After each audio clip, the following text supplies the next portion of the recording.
Hi everyone, welcome to Casual Watch Talk Sunday Social. We had a little bit of a break last week, so yeah, thanks for everyone for joining us this week. We've got a full panel, well, not a full panel, but we've got a panel of 4. We'll be talking about Hodinkee, but before we do that, big welcome to the panel. Let's do a wristwatch check. Mark, kick us off. And I will kick us off with the Seamaster 100 Days to Tokyo, which was the 2021 release, and I think probably the nicest Seamaster out of the range that they've done, with the white dial and the blue bezel. And just entirely by coincidence, it's the Olympics, so lovely. I like how Mega does white dials. That's lovely. Yeah. And it has the Olympic logo on the back. Oh, nice.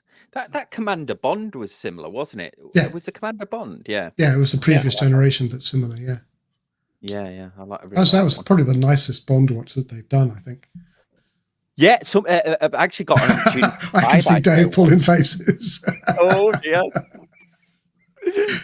Awesome. That's a fight me later, I think. I'll cast that up to you shortly. Yes. What am I wearing? Yes. I am wearing a Citizen 1. Ooh. Wow. Oh. That's wafer thin. That's a wafer thin mean. Yes, a wafer thin. It does need a mint dial. You can also see where I cut myself today. I've got a man wound on my finger, as you can see here. Oh, yeah. Not on the side of the watch. So sharp. That's why. Yeah, good. I should have thought of that, shouldn't I? I should have thought of that. Why didn't I think of that?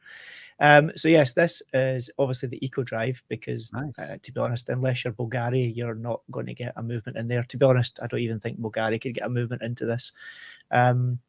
Really cool piece, actually. That's lovely. It's weird because if I hold it at the right angle, it literally looks like the hands have been screen printed onto the dial. It doesn't look like they're actually real. It kind of looks like, it's it looks like it's like a kind of model, I guess, or a bit of paper where you've printed a watch dial on. But yeah, these were, well, I think they still actually make them in very limited numbers, but this was a nightmare to get my hands on because it's a pretty much Japanese market. Tiny number, I think, make it into the UK, Europe, and the US, but it's ludicrously thin. And actually, it comes on a bracelet, and the bracelet, believe it or not, is thinner than the case. Wow, which is that ludicrous. leather strap thicker, isn't it? The leather strap. Exactly. Well, you can it's not far off. Hang on, see if I can get it to focus. There we go. It's not far off, but yeah, the strap is basically thicker. But yeah, this was one of my ludicrously expensive strap acquisitions. But this is a cool little watch. So the whole dial is basically a solar panel, which charges it up. So yeah, in fact, unbelievably, it's actually at the right time. But that's because it's quartz, I guess. But yeah, cool little piece, a little bit unusual. And I love the do not open, which was kind of like, I think that goes without saying. And it's a watch where you would forgive it for having unnecessary Roman numerals, because it's just so cool, even with the Roman numerals. Actually, I have never noticed. It's actually only the 12 that's got the Roman. It's only the 12, yeah. I've never noticed that before. Well pointed out there, Mark. So you're forgiven for your incorrect assumption, but that's the best Bond watch. Like that could be an episode. That could be a Sunday Social. Bond watches. It could. Todd, Seiko Todd, what you wearing? Okay, so I am living up to my name today, and I think I got my camera and everything worked out now. Let's look at this. Dun, dun, dun. There it is. Look at that. Oh, it's focusing. It's focusing. Pull it back. Pull it back. I had it focused earlier. Back. Draw it back. Magic eye. Keep going. There you go. Oh. It's not far away. Okay. Not bad. I thought I had it up here earlier today, but maybe not. Nope, it's not going to do it. Anyhow, 7S 260020 SKX 007, in other words. But let's not do some watch shaming. Here's some body shaming. See how thick I am? Don't. Yeah. Even, and it's on a double NATO, right? So it's really it needs to get that in the ketone diet, I think. Oh yeah, the old keto diet. Got on the old watches Empic. Yeah, I think this is on a Campagnolo strap, though. I think I got this from Chris. From Chris a long time ago. Yeah. Oh, awesome. I think it is. Cool. Oh, awesome! Yeah, shout out to Chris and his Campagnato watch club Campagnato, if I can say it right. for automotive-inspired NATO straps, or single pass nylon straps because some clown over here has patented or trademarked the name NATO. Okay, but before I do mine, just say a big hello to Kevin. Hey, Kevin. Bill, Kevin! thank you. Junior, welcome. Thanks for being a channel member. Joe, thank you for joining us from Virginia Beach. Blake, thank you for joining us. Alexander, thank you. Diggs, watching on Twitter, on Twitch, which we normally get 2 viewers on Twitch. So thank you so much for. I'm still striving with Twitch, and Bill, and then Thomas. So thanks Thomas for joining us, and then Robert. Cool. Okay. And Treble. You missed Treble at the bottom. Treble. Sorry, Treble. There we go. Evening, chap. Sorry, you must have just come in just under the wire. Thanks for that, Mark. Okay, I am wearing the new not screwed in. The Strato Timer 2 from Jack Mason. So ceramic, box sapphire crystal, using that Miyota 975. That's a nice looking watch. Oh, it's beautiful. Their 7-link, not Jubilee, is incredible. And this strap adjust system where you just pop it out and then just slide it up and then slap it back down is awesome. And how thin is it multi-position or just 2-position? No, multi. Yeah, it's so it's like what? Oh yeah, so like maybe a mil and a bit between each one. Yes. Yeah, I think it's like 10 mil at least that you get adjustment. It goes all the way. Looks good. Yeah. And also the other thing may contain product promotion. Definitely contains product promotion. This is put a clear DLC on it. So it's scratch not proof, but scratch resisted. You get more longevity. I've been wearing this for 2 weeks. Nice. So it's a wee bit like the clear coating that you get on Seiko. And the Dire Shield or whatever they call it. But they both have it, I think. Yes. So this is the green magnolia. There's also I'm going to release the review later on. I've also got the tuxedo and the emperor watches. So I'll be reviewing all 3 of the new Strato timers. Another just Jack Mason from strength to strength, just absolute knocking it out of the park with these watches. So awesome. Okay. Oh, and anonymous coming in under the wire. My first ever subscriber. Maybe Todd, you might have been my first, but anonymous was my second. And so always reminds me that I no matter how big the channel gets, I'm still an arsehole. So thanks, anonymous. Facts is facts. Right, we are talking about Hodinkee.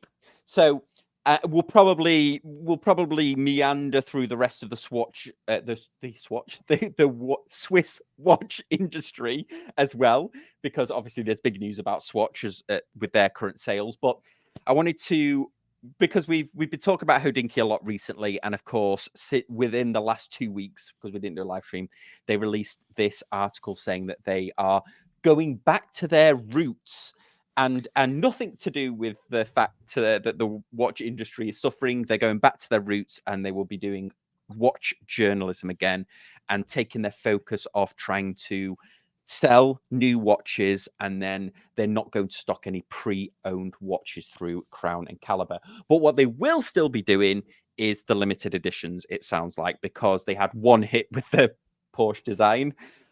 So therefore they've completely vindicated, even though there's at least 10 limited editions that they haven't sold out on their store. But anyway, I guess I will throw it to what was everyone's first reaction of this? Mark, I'll start with you. What was your first?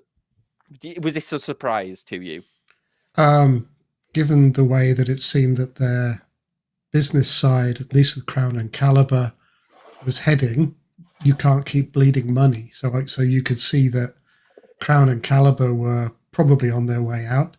I was surprised that they didn't seem successful with their online distribution of new watches. I don't understand that model. Some people seem to work it very well. Teddy Baldassarre as an example. A return to watch journalism. It depends what they mean by watch journalism. They've tended towards lifestyle recently, the last few years. I don't know that there's a lot of watch journalism in any of the written media. There's a lot of opinion, there's a lot of review. But if you're, when I think of journalism, I think of investigative journalism, and there's not a lot of that in the watch media at all. And I don't know if, other than someone like Rob Corder, who's very much on the business side in Watch Pro. So, yeah, they've got to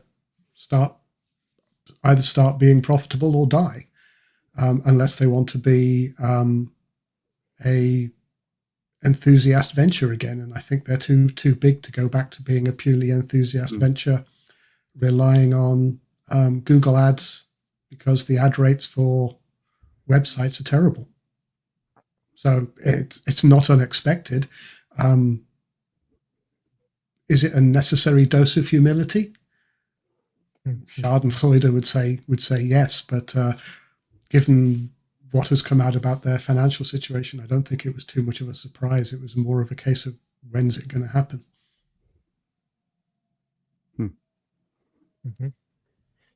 Yeah. Sorry, did I just kill the stream? No, or would you like me to be more outrageous? No, I actually totally agree with you. I mean, Ben, I definitely felt something was going on. I tried to sell a watch. You could put a watch, you could put your details of your watch into Hodinkee's website, and they would get Crown and Caliber to come back. But I a couple of times put a watch in, and immediately comes back saying we would offer you a gift voucher. So I thought, oh, maybe they haven't got cash on hand. And it seemed like they did go a bit crazy when they were buying a lot of watches at the peak, I think, to keep up with other ones, certainly Rolex at the peak. And I think, Ben coming back. Go on, Dave, sorry.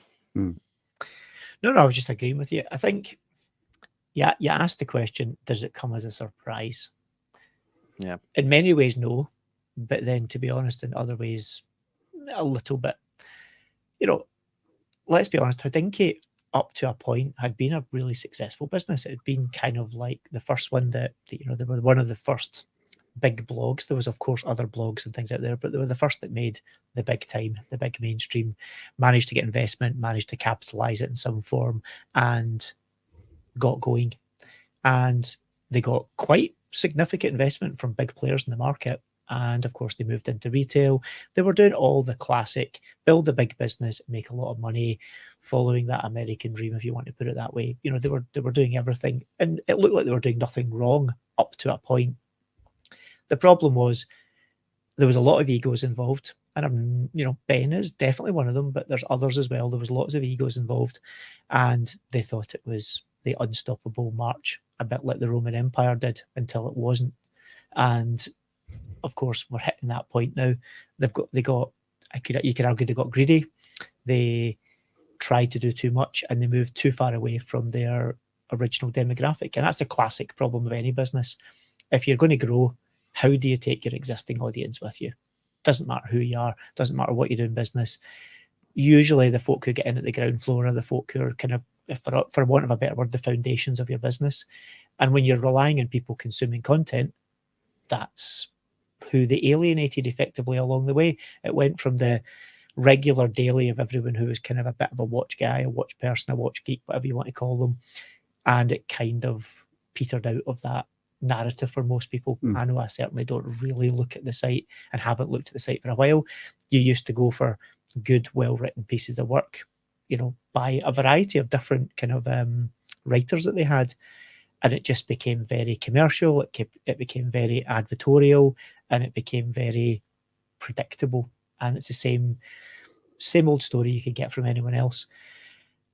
What I'm not surprised then that they've suddenly gone, oh, we've got a problem. How do we fix it? And they're literally going, well, we know it used to work. Let's try that again. My gut feeling is they've gone too far down a road. It's very hard to roll back the clock. ultimately. And Ben's, Ben Clymer's come out over the last few months. I mean, I think we remember we joked about it not that long ago, a few months back. Oh, how many emails are we going to get every day telling us that there's a £300 voucher off of a pre-owned watch? And, I'm pretty sure I remember him making pretty fervent, oh, no, we don't spam people with email and these kind of overtures. Yeah. And now he's basically come out and kind of gone, sorry for spamming you with emails. My feeling is there's a bit of ego at play here. It's his baby. He doesn't want to see it fail because he'll probably see that as a black mark or a kind of cross against his name, that he'll let it fail. And I think he's desperate for it not to fail. And he's trying to be I think he's trying to eat humble pie, but it's coming across as a little bit contrite, I think. Yeah. Yeah. Todd, what do you think? Well, for those who said, I think Anonymous brought this up, right, in terms of Hodinkee and watch journalism. I mean, there you go. I've been a subscriber since they started doing the print, and I don't think they've done one for a while.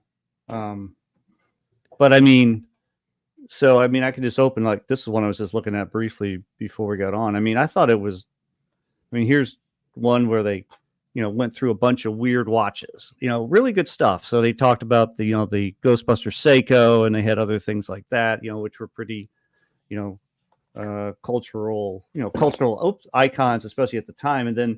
And this one's particularly pertaining. In this one, I had it marked here. This is one where they talk about, they went through it. I read about this on some of my blogs too, but this one's about, which is pertinent to me, about, Pogue as the first automatic chronograph in space. Well, it turns out Carr had a Movado El Primero on his wrist, which not many people knew about. And his daughter, wouldn't show, is interviewed in here as, and has his watch and talks about how, her dad wore that for that Skylab mission. Stuff like that is great. And I don't mind paying. I think these are what, 30 something bucks a piece. Yeah, they were giving them free. I bought a watch and got it for free. I bought a G-Shock and got one for free. Oh, okay. Yeah. And I'm like, I like these. They're fun to just sit and read them. Yeah. That tells you something, Sam, though, doesn't it? If you got one for free with a G-Shock, that tells you something. Initially, you could barely get them. They were limited print run. Yeah. You paid your money and you hoped you got one. And I think I got the first, 2 or 3, but they were ludicrously expensive to get outside of the US because the magazine was already expensive. Then you threw in international shipping and it just that would be stupid. I bought they were good. The second one because it had something that I was really interested in, and the production quality, the paper was high quality, the printing was high quality, the articles that I bought it for I enjoyed, but I'm not necessarily into some of the niche watches that Seiko is. I enjoyed the one I bought, but even there you could see this isn't really for me, but I really wanted to read something. So I bought one. And, when Todd waved those around, the actual production quality of the magazine was extremely high. Those can't have been cheap to produce. It must have been expensive to make these. Almost like if you go on, I like International Watch. If I go buy that at just one, at the bookstore, it's it's like $15 in the US or something like that, $15 if I remember right. And, really great glossy stuff. So, I guess it wasn't outrageous to me to spend $35 for the Hodinkee, but yeah. And that first Johnny Ives one I thought was great, tie in with everything. But yeah, I think from my point of view, I think Hodinkee did so well at the start because it was a watch publication that I think was also aspirational to people reading it. Whereas I think a lot of the other watch journalism at that time when I was getting into watches was for enthusiasts. So there was, I felt like Hodinkee was at least hey, these cool people buy these watches and we're cool. We're friends with rock stars and stuff like that. We're friends with Yeah. So they also had some pretty talented writers, early on and in the kind of heyday, if you want to put it that way, before it became overly commercialized and before they became the big retailer that they became. they had genuinely some, talented writers. They had some folk who'd come through, you could tell had come through pretty high level education, because they'd written papers. You could tell the articles were written by people who knew how to write. And they'd folk like Jack, who just has a way with words and had a bit of a kind of lyricism to him in terms of how he would put things. And they lost, by and large, pretty much all of those, either because they moved on up and did something else. Cole obviously moved on, went to work within the kind of watch industry proper in Switzerland, etc., or some of them just get disillusioned with it. I honestly don't think, I think it was a bubble, and it was a moment in time, that moment when they had all the great writers that they had. It was just a free to consume blog that had great writing and some interesting articles. I think that was a moment in time that won't repeat itself, because they can't afford to. They won't get the same people. It won't feel the same. It'll feel like a rehash of what they did. And to be honest, frankly, it's probably not very commercial. There's a reason that they didn't maintain that course of action, because if they were making lots of money doing it, they probably wouldn't have changed it. They've changed it because they wanted to make money, and they saw retail as their answer. Turns out, well, it's a lot harder than they thought it was, and it's not really worked out well. And also the whole pre-owned market is probably what killed them. Huge amount of money invested to buy that business, and they bought it on a high and are now suffering the pain of having it on a low. And the pre-owned market, I mean, how many other well-known pre-owned online marketplaces have either disappeared, dried up, or shriveled back to being tiny? A lot of them. Yeah.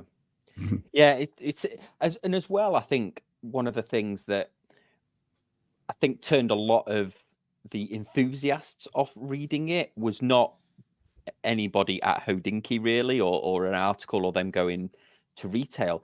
It was when they killed that application, didn't they? Was it called Watchville or something that they had? Watchville was like a aggregation app.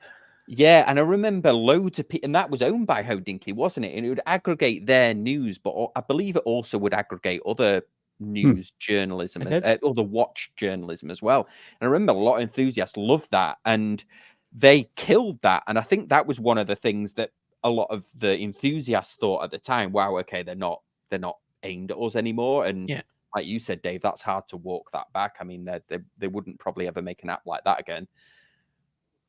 I mean, to be honest with you, let's kind of get down to it. Hodinkee, a long time ago, became a business, and it's still a business. They have to make money somehow. And the reality is, in the sphere they're working in, they can't go back to the heyday of what it was and make money. They just can't. The only folk who are good at it is someone who's good at writing, good at researching, and wants to do it for a hobby, and has a day job, or has enough personal wealth that they don't need to worry about monetizing it. That's the reality of it. And Hodinkee is no longer that, and is so far away from that I don't think they'll get back there. Will we maybe see some better articles, some less biased, some less advertorial articles? Sure, I'm sure they'll try it, but it's still going to be mixed in, because they can't just roll it back unless Ben wants to personally bankroll it. But I don't see that happening. Yeah, because you're totally right. The avenues that they've got left open to them are not that lucrative, aren't they? I mean, I think somebody mentioned about the podcast that they want them to do. The podcast. Sorry, I can't find it now. Oh, yeah. So Paul Sanchez says, Hodinkee need to do a live podcast or more interviews to bring watch enthusiast point of view.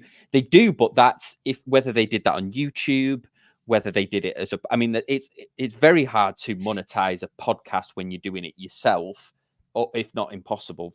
We couldn't monetize. When Chris and I were doing that podcast, we couldn't monetize it.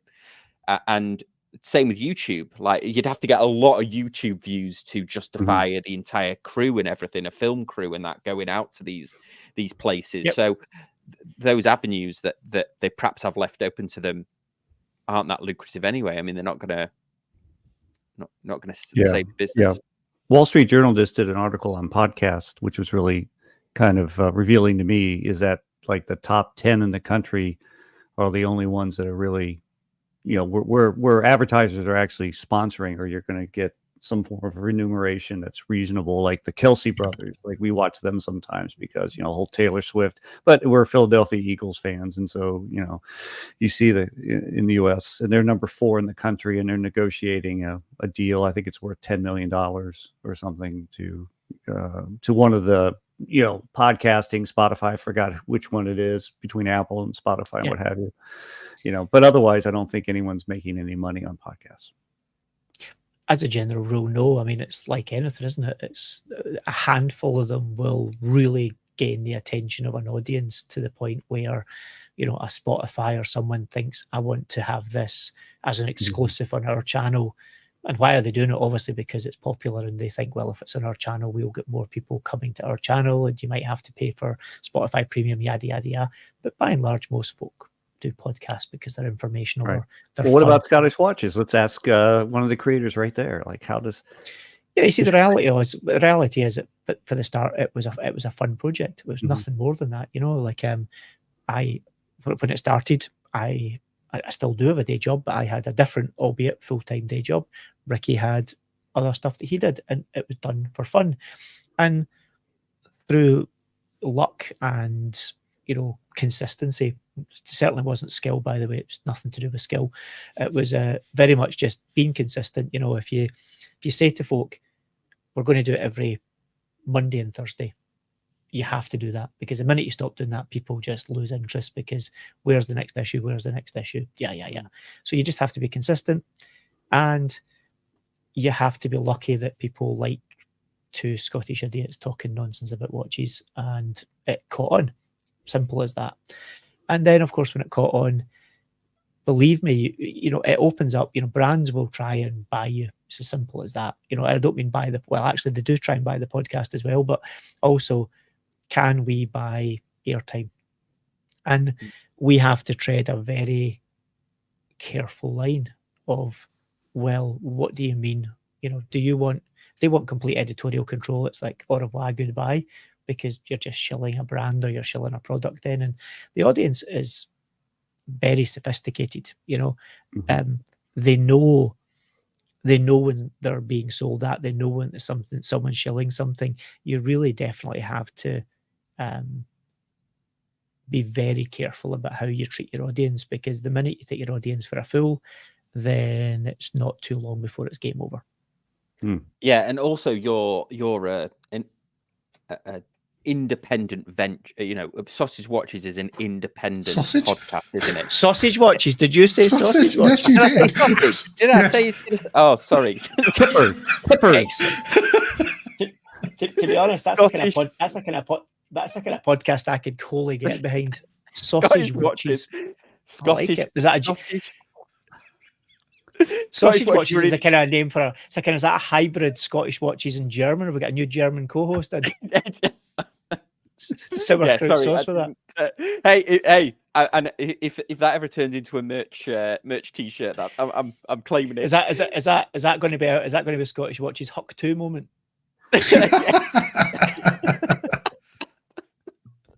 Oh dear. Well, I'm saying that you're basically, I don't even know what my point was. You're an independent. You guys are an independent venture, whereas Hodinkee would be trying to basically advertise themselves, wouldn't they? Which they, you know, they would perhaps get some independent people wanting to advertise on there, but actually as a medium for themselves, I think it would be harder for them to do that at the moment. I mean, I think the reality is, see, with Hodinkee, and I'm not saying there's no right or wrong to this, but hindsight is the most amazing thing, as we all know. How many times do we do something in life and look back and go, well, that was a terrible idea, or occasionally it was a good idea, but more often than not, that was really stupid.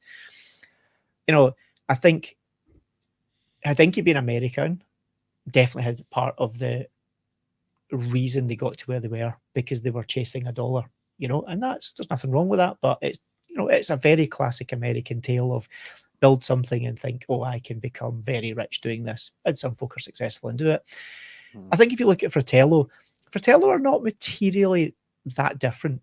Yeah. RJ, you had a guy who had a project, he had another job, kind of worked in finance, liked watches, started doing this blog thing.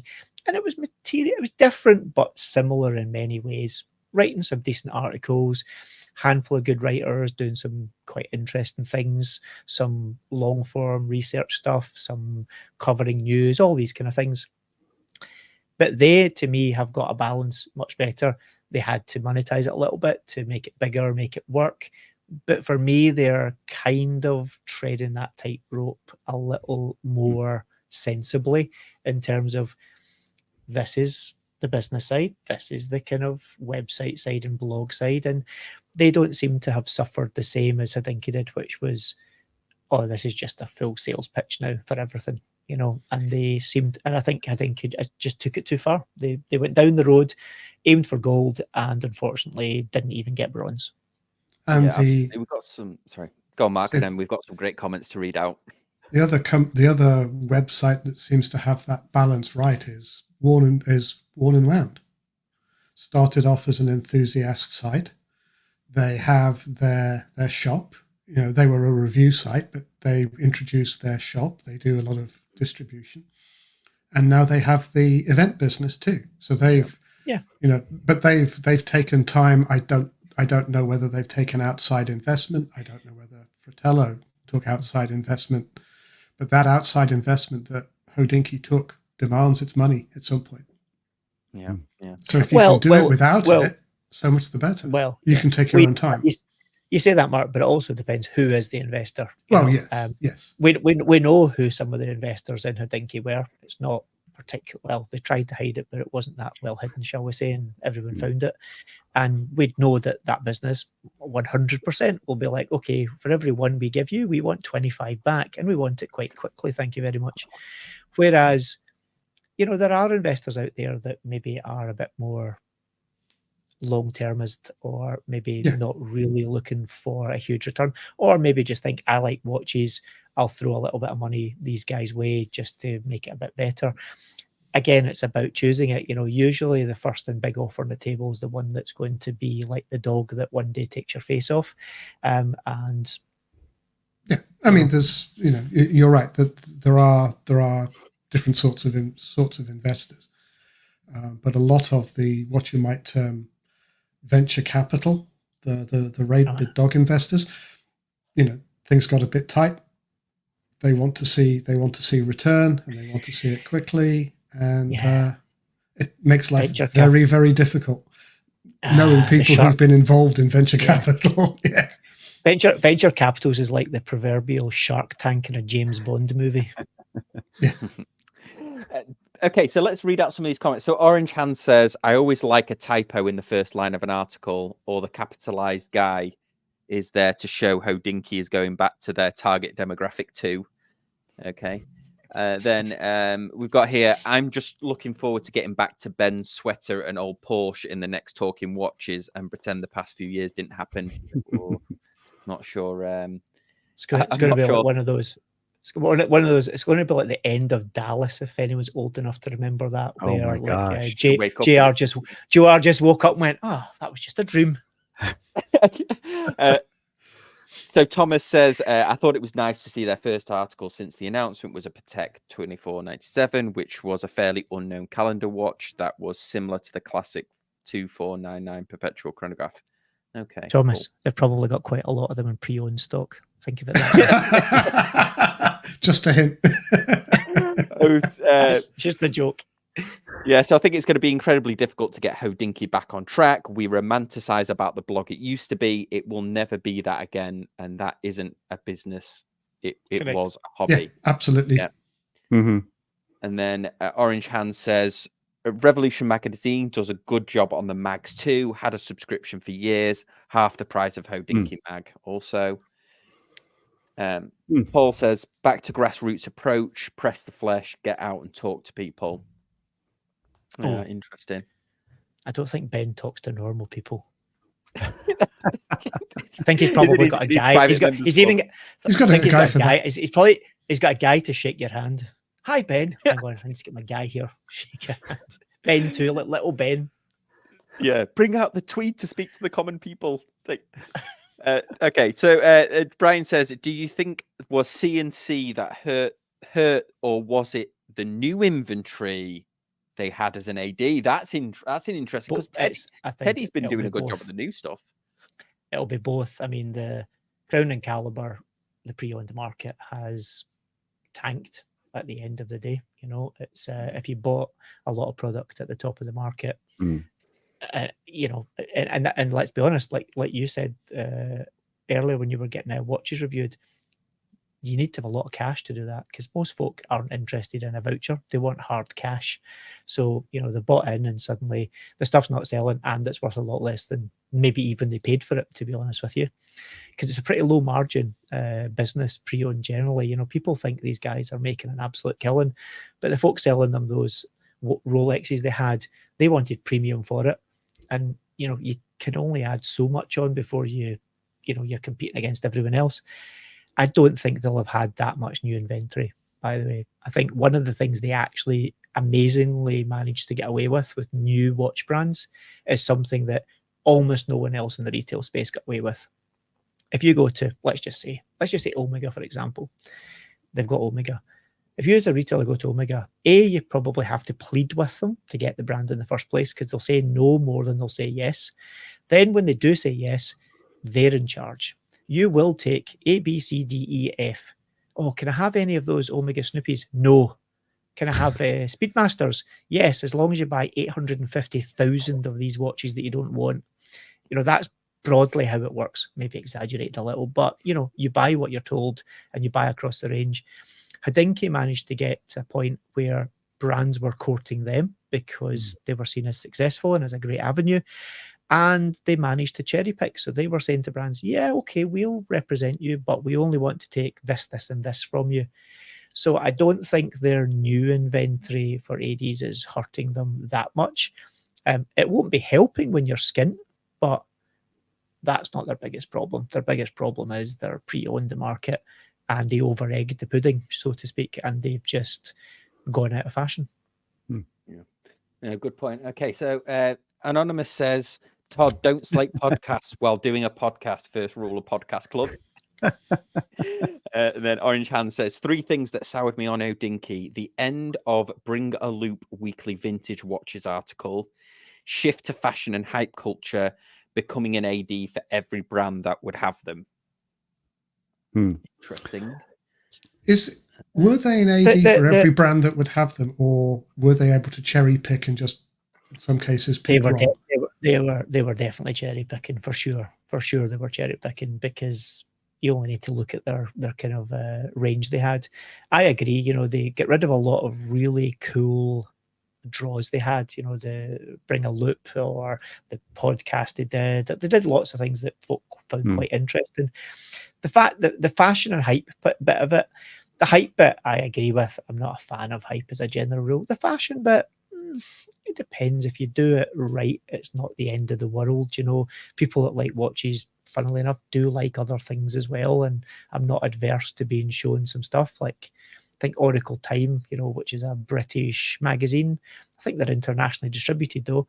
They've always got an interesting little section that covers a little bit of other stuff as well. And it's quite interesting. I just think they lost their way. Simple as that. Okay. Yeah, I remember. I remember when I was, you know, in college, high school, we had, in terms of car publication. So it was, you know, into my racing and cars and stuff like that. And you had Car and Driver, you had Motor Trend, and what was the third one I'm trying to think of at the time? Road and Track. Road and Track. Thank you. I knew you'd help me, Mark. And I remember when David E. Davis Jr. came out with Automobile Magazine, and their whole tagline was "No more boring cars," because, you know, the standard periodicals had been around for a long time, and, you know, hey, look at this new Chevy Chevette. Oh, you know, which is fine, right? But automobiles, their whole thing was, we're going to do interesting riding, we're going to do interesting cars, not necessarily like high-end stuff, but interesting cars. And I subscribed to them from issue number 1 when they came out, and they did great for years. And then, of course, I think things change. I think it happens all the time in business. I think now things are accelerated too, because of the nature of publication. Isn't just, I wait every month. I remember waiting in the oh, this month, it should come anytime now. And now, of course, you get Yeah. things instantly on blogs and these sorts of things. And I think that maybe the cycle with Hodinkee could also be explained a little bit with the acceleration of change. I think that we're seeing now a lot in media. I don't know if you can go back though, like some people have said. Can you put that genie back in the bottle? I think you have to become different. You have to almost be some new thing that comes out. Like when I was doing racing at a very basic level, they had this thing called Grassroots Motorsports Magazine, which was not widely circulated in the US, but it looked at things that were very inexpensive. How do I take $2,000 and go and build a race car type of thing, and do that. So anyhow, I don't know if you need to do something like that from a Hodinkee standpoint to go back to where you were and call it something different. Maybe, I don't know. I actually agree with you. I think if it was me, and you can say this not being Ben Clymer, but it'll be tough for someone like Ben. People don't get in those positions without having a bit of an ego. That's again I'm not being nasty saying that, but sometimes it's like sports people have an ego. It gets them to where they need to be, and that's kind of what they want out of the success. But he'll find it really difficult to let it go, and he just won't at this point be able to see, just let Hodinkee die, just let it go to bed and do something new, because it's reputation and ego is how you'll be feeling about it. But I think you're right. I think trying to put that in the bottle will be more damaging and just draw out the pain than, if your dog's, this sounds really cruel, but if your dog's really that unwell, sometimes it's kinder to just put something to sleep. Yeah. So Michael asks an interesting question here. Which is a first for him. I'm only kidding, Michael. What's the difference between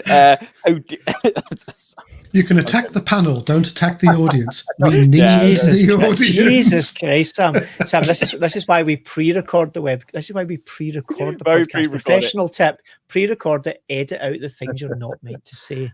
Yeah. Michael, he's off to work, so he won't hear this answer. But he actually so he asks, what's the difference between Hodinkee suffering now and Teddy sort of doing the same thing successfully?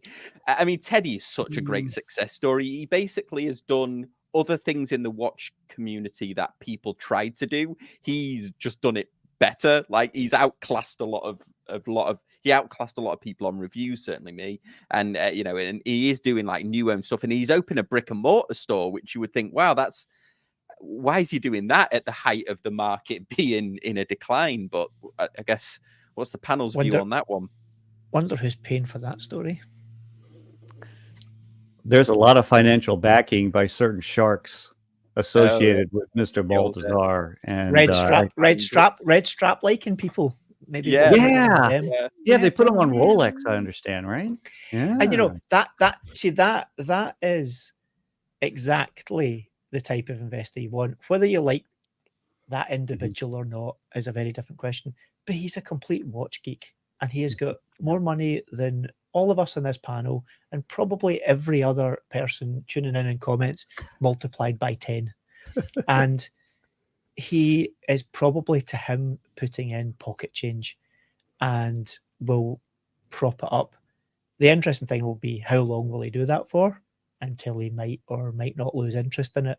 But he's got some good backers, and he's just done it a different way. But he's not. Hodinkee, to me, always felt like they were pretending they hadn't changed and pretending that they weren't really just a retailer. They were still pretending they were Hodinkee of old. I don't think Teddy is being shy about saying, "Okay, I'm in the retail game." Yeah, so Anonymous come with another cracker of a comment. Sunk cost fallacy with Hodinkee, kind of like Ben Affleck going back to J-Lo.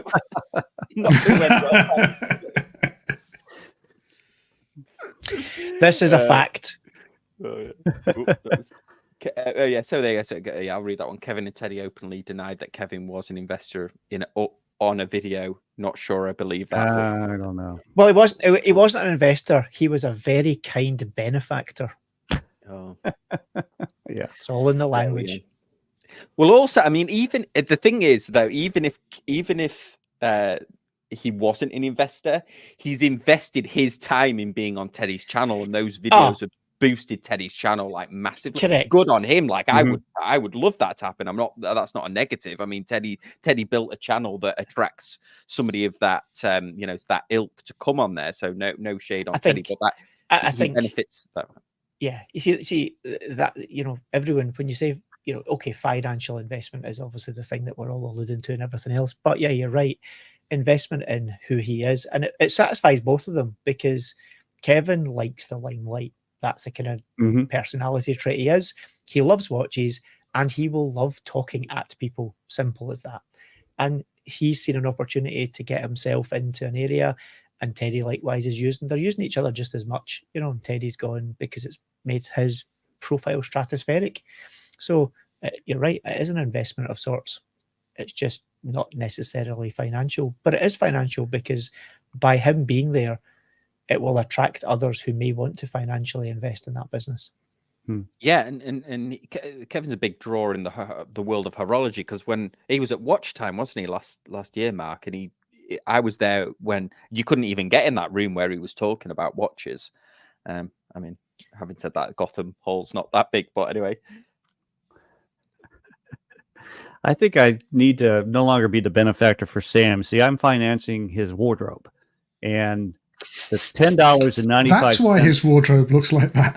Yeah, the $10.95. I'm sponsored by Banana Republic. Brought to you by Seiko Todd. Actually, Watch Chris sent me a T-shirt. I should wear it. Actually, it says Gotham on it. It says Gotham Watch Club, New York. Oh yeah, I saw that. Chris's brand. That's cool. His last Christopher Ward video, he was wearing that T-shirt. Yeah. So Cool. he sent me one. Actually, maybe I should stick that on. He has sent me one. I just forgot to wear it. So check out Watch Chris' YouTube channel. The hardest working watch reviewer in this whole game. Watch Chris. Amazing guy. And he has a whole family he's doing too at the same time. It's kind of crazy. Yeah. Two young sons who I've met. Really cool kids. He's got a new baby, and also he's doing like 3 or 4 reviews a week. And he works full time he works a full-time job where he has to doesn't remote work like me. He actually has to go to an office. So yeah, definitely hardest working guy in this game. So actually, we've got a few minutes. We've got 10 minutes left. What do we think could save Hodinkee? What do we think could do they do events like wind up watch fairs? Is that an avenue? Was going to save Hodinkee now, right here. This is the plan, Ben. If you're watching, this is the gold for you. Seiko Todd, how do they save it? I'm looking to see if I have anything that represents dynamite explosion, but I don't. So darn it. So I just don't see it. Honestly, you don't like to see anything fail in that way, but I think the world has moved on. There are so many other really good platforms. They took their best shot at it. They led the way in many respects in lots of areas, and then ultimately it didn't work for them. And for them to try and go back or change it, they need an alien invasion. Oh no, I forgot. This is a family-friendly one. I was about to say something there that was from South Park, but I'll not say it. Mark, go on. You must have an idea. How do they save it? I don't think they can. You can't go back to the past. You know that the recent past wasn't good. Do they have a strategy for going forward? No, I don't think they do. Is it salvageable? Only on the Wayback Machine. I don't see them being the huge hit that they were 5 years ago, pre-COVID. And I don't see that they can attract the quality of writing. Yeah. And I don't know that the audience is there for that anymore either. That's the thing, is that the world has moved on. I don't know that there is the audience for that sort of writing or journalism on the web. And if there is, it's enthusiasts talking to enthusiasts with an audience of 20, not an audience of 20 million. I think for me, this is the Point Break moment. You know, they rode that once in a generation Yeah, wave, because they were and they hit everything right. Watches became hugely popular. Watches were big money. Everyone and their dog and their donkey and their pet fish were into watches. COVID happened, all of these things that just all came along and just boosted it. People reading blog, everything. And they rode that wave, and a bit like at the end of Point Break, gone. Yeah. Because what do they do with, there is assets there, isn't there? I mean, even if Crown and Caliber is not once what it was, their online commerce platform, their fulfillment warehouses and all of that. I mean, that's like a and the insurance tangible- business. the insurance business, which I think that is it sounds like that's doing quite well, and everyone I know's got that. One person, other Todd, loves it. Like, feels like it was a good value. I would say that, you know, they've definitely got some assets that have got some monetary value in them, and they either should close down the divisions that are just failing, or sell them off, or whatever, and either focus. You know, if the insurance business is doing well, then, you know, divest the stuff that's pulling you down and focus on the things that are doing well. But I don't think they'll get the credibility back for doing a website with reviews and stuff anymore. The pre-owned market, they could probably get rid of that as fast as they should, and the AD market will just slowly peter out, and just, you know, you can just stop dealing with people and maybe just focus on it, or wind the whole thing up, or sell it and let someone else deal with the problems. Yeah.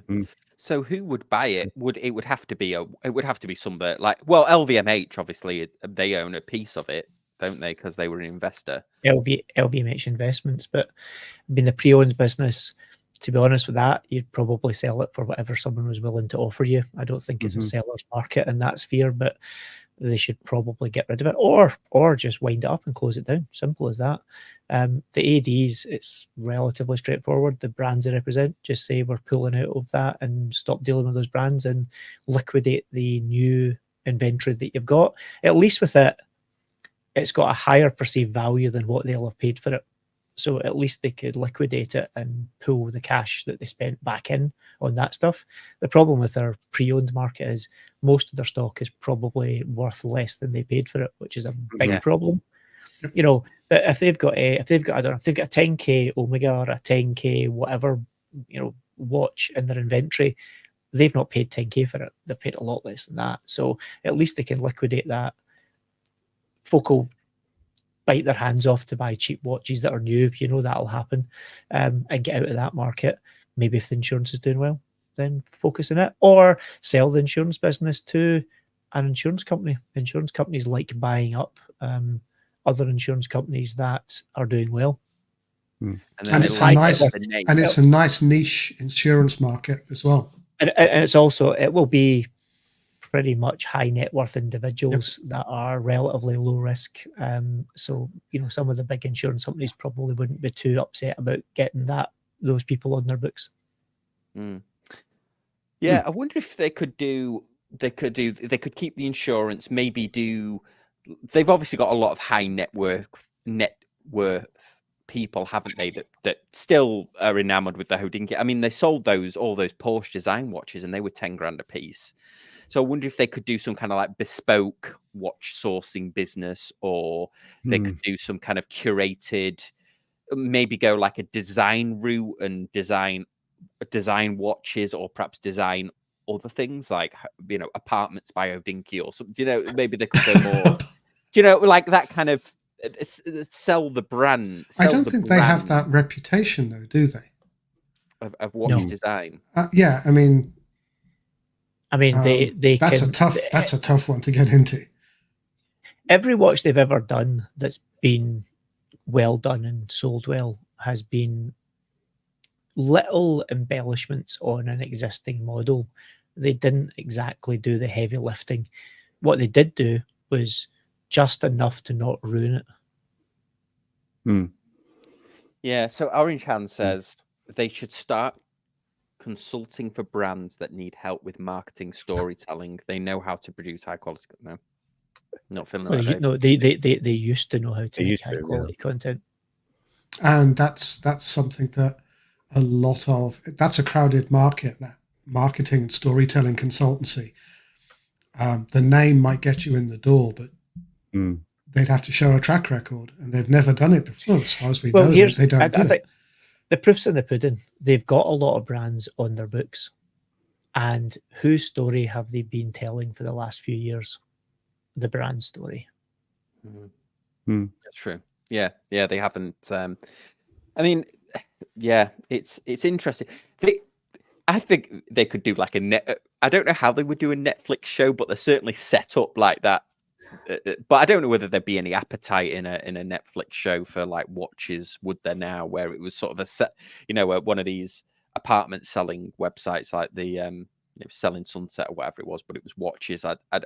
Because all luxury brands are suffering, aren't they? I was reading an article about Burberry where Burberry tried to leap and Yves Saint Laurent tried to leap massively in the price of their items, and Dior just got absolutely slammed, didn't it, by the Italian was it the Italian government, because they were selling that bag for like $2,500 that they cost them $56 to make, and Burberry are having to cut prices. We went in Burberry the other week, and they have like a pair of Crocs that are like $700, like their version of Crocs. Yeah. So they're not taking the audience. Hodinkee's not kind of taking the audience. The whole luxury market was trying to make hay while the sun shines, but didn't. I think there's a pivotal moment coming in the wider luxury sphere that for about the last at least 10, more like 15, 20 years, the narrative has slowly changed where brands tell you what is luxury. Luxury used to always be you or the public put a perception of luxury on something that was good quality, high quality. Brands now tell you, so, here's a t-shirt that we got made in some sweatshop somewhere in the world by 8-year-old kids and cost us, 56 cents. And we're going to sell it for 800,000 for this t-shirt because we tell you it's luxury. And people for a while were lapping it up. Let's be honest, they were buying very average product for a huge amount of money. And they thought walking up the street wearing X, Y, or Z made them luxurious. And I think suddenly and slowly people are becoming wise to it and going, no, hang on a minute, I'm not willing to pay this anymore. And they've, like all of these people, they got greedy and they pushed it too far, and folk woke up to it. And I think watches aren't any different. I mean, JLC brought some prices back down recently. When was the last time the Swiss watch industry started sliding backwards? Was probably the quartz crisis. Yeah. When there was a real true impact on them. I must admit, I do kind of feel on a personal level that I'm being priced out of things that I would normally have said, I can save for that, or I have the spare cash. It's getting the way that prices are rising faster than my ability to convince myself I can afford them. And I think that's dangerous. You can lose a lot of people very quickly, and we're not talking about people decrying the death of the $300 Seiko, but when you're saying that the starter watch for a brand is now creeping up to $7,000 or $8,000. When I started buying into that brand, the starter watch for the brand might have been $4,000. And I know my salary hasn't doubled in that time frame. Do you know? I think there's two brands that I think are doing a good job of this, of what you said, Mark. One is, I think Tag did a good job with their Aqua Racer, the Aqua Racer that they bought out, because they didn't go like mad with it. It wasn't like $6,000 or $7,000. It was $4,000 for or $3,900, which I thought was quite reasonable for what it was. Their brand new Aqua Racer. And then I just got that Unimatic watch. They just released a whole series of quartz watches. No explanation needed. They're like, this is a tool watch. Because it's a tool watch, we made it quartz. And here you go. They're like, much less. They're less than, I think the most is less than $600, but you can get in one at like 400-ish. So I think that, two brands that I noticed that were kind of going either staying the same or going the other way. in terms of their offerings. Or being much more incremental about it. Yeah. And you're also, like most of the brands that we're talking about here aren't the uber high-end Atelier brands, we're not talking about the MB&Fs of this world or the Grubel Forzies who are effectively making a tiny number of watches a year aimed at people with bottomless pockets when it comes to cash. We're talking about big mainstream brands, lots of them. It's called the Swiss watch industry. The clue's kind of in the name. These guys are operating factories like car production plants. They're not really any different. It's just what comes out one end is not a watch, it's a car. It's the same gig though. They have to keep people in work and they have to keep the production line running. And they're now pricing it at a level where not even just the average person in the street, the relatively well-off person in the street is like, hang on a minute, like that's a huge sum of money. Yeah. Right. Yeah. One last point here. Space G95 says this is the smartwatch crisis. I actually don't agree with that, because I work in the tech industry and a lot of people who were traditional smartwatch users that I work with, we actually have a growing shout out to everyone in the watch group at work. We actually have a growing number of people that are getting more interested in normal watches because there's this, they've hit critical mass with the amount that they want to be notified on things. Right. I think smartwatches is on a curve and it's actually getting people who are buying smartwatches either were into watches but had, still like me, still collected watches, or it was getting new people that weren't your traditional watch buyers, I think, into watches. So I agree with you, Sam. Smartwatches, I think, got folk, smartwatch, Fitbit, whatever, got folk actually wearing something on their wrist again, because for a long time, a lot of people just didn't do that. And I think folk, a bit like phones, you see lots of folk thinking, okay, I'm going to turn off notifications and all this. Smartwatches are it's a bit like luxury, what we talked about earlier.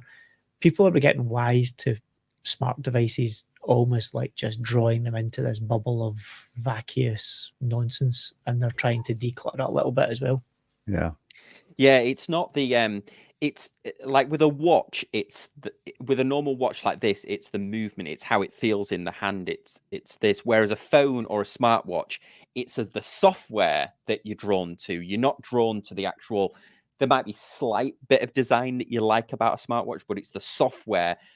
Like if an Apple Watch literally had like the worst user interface going, which it doesn't, it happens to have the best, they wouldn't be anywhere near they wouldn't be anywhere near as successful as they are. It's a software play, whereas this is all about the hardware, isn't it? This is all about the mechanics. Last comment. Yes. Available today on. Actually, they might be out of stock because you didn't get there fast. Yes, but yes, Jack Mason, check them out. Sam. Yeah. See what I mean? I'm going to find a Christopher Ward in a minute. Oh, I can't show the Christopher Ward that I've got here, but I'll be shilling that one, no doubt. Jack Mason never paid me to promote this watch. I just like them. Actually, nobody. If anybody wants to pay me to promote a watch, I'm here for it. This is. Yeah.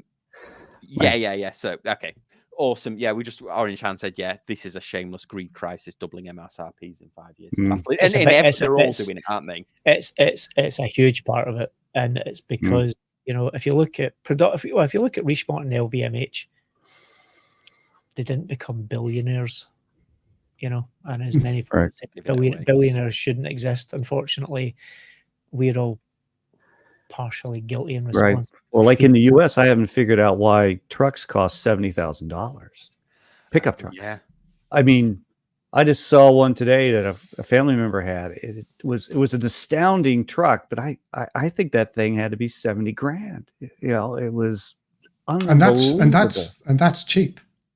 Yeah, it can be cheap. I mean, for this big Chevy, turbo diesel Cummins, with all the 28,000 cameras, so you can see exactly high off the ground you are and stuff like that. I mean, it was amazing. And I just paid cash for an old 20-year-old pickup truck for $6,000, earlier this year, and it does what a truck does. I don't get, but you see them all over the place in the US.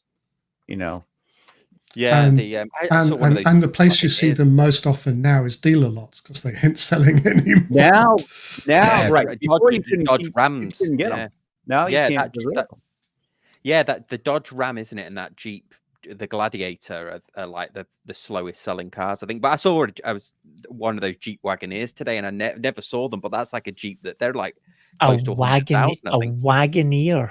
Yeah, a Jeep Wagoneer. Yeah, That's an I old could model. just think it's the one could you imagine them trying to market that to the European market? it'd be like- I like can, all but it all wouldn't work. all I think of is Ranchonero. That's all I'm saying. Homer Yeah, Simpson from and The the Simpsons. Ranchonero. A And I think Wagoneer. actually I think it's loosely based on that. I think that was actually what they based it on the Wagoneer. But you could never have one in the UK because it would cost you like $300 a week in petrol, the Wagoneer, whereas here it's it's about manageable. But awesome. Hey, thank you everyone for being so active in the comments. Really cool discussion there. Thank you everyone. And apologies if I didn't get through to the comments. If you enjoyed this, like and subscribe. A big thanks to the panel. Don't forget to upvote. Yeah, don't forget to upvote. Check the last, and, last word should- on Hodinkee right there. So give this Hope and it needs Hope- both. and it Yeah, looks like a hope and- ransom note. And remember, everyone, tune in next week for Sausage Podcast. Yeah, Sausage Watches casual podcast. sausage All podcast. the- I think I missed one of Anonymous's comments that said this is the worst name, but worst worst. Actually, Sam, before we go, Sam, actually, I'm not sure. I can't remember what watches that you're wearing today. Yeah. Oh, was this it? is Jack Mason. That you'll in the magnolia green. Oh, that's it. What was that brand? I didn't quite catch it. Jack. It's a Paul Folk? Jack How Mason. Oh, do you Jack hang on? Mason. I need to hang on. I'll get my. How do you spell that? It's no, there is just if anybody, don't worry, there isn't like a limited edition casual watch Perry talk Mason. one where like it's the all Perry of our Mason, faces yeah. on the back. Sam, We've all stop, hand stop, signed the Sam, stop, Sam, stop. I think very limited. It's got a blood red creating dial, a buzz. all our signatures on the He's back. trying to create a buzz. Yeah. Awesome. All right, everyone. Coming to a top 10 list soon. Cool. All right, chaps. Thank you so much for watching, everyone in the comments, and we'll see you next time. Thanks.